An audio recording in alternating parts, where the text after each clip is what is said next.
വിശുദ്ധ സെബസ്ത്യാനോസിന്റെ തിരുനാൾ. മത്തായി എഴുതിയ സുവിശേഷം 10-ാം അധ്യായം 24 മുതൽ 33 വരെയുള്ള വാക്യങ്ങളുടെ വിശകലനം. ഭയം കൂടാതെ സാക്ഷ്യപ്പെടുത്തുവിൻ.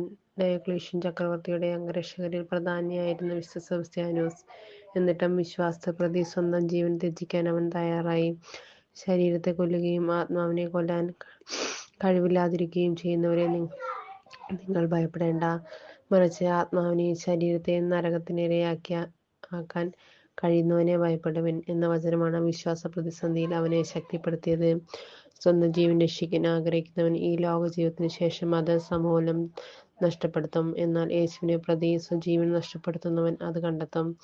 നശ്വരമാണെന്നറിഞ്ഞിട്ടും ബഹുഭൂരിപക്ഷം പേരും ശരീരത്തിന്റെ സുഖത്തിനും ഭൗതിക നേട്ടങ്ങൾക്കും പുറമെ പരക്കം പായുന്ന കാഴ്ചയാണ് നാം ചുറ്റും കാണുക. കാരണം അലറുന്ന സിംഹത്തെ പോലെ ആരെ വിഴുങ്ങേണ്ടു എന്ന് കരുതി ഉഴറി നടക്കുന്ന പിശാചിന്റെ സ്വാധീന വലയത്താലാണ് നമ്മിൽ പലരും.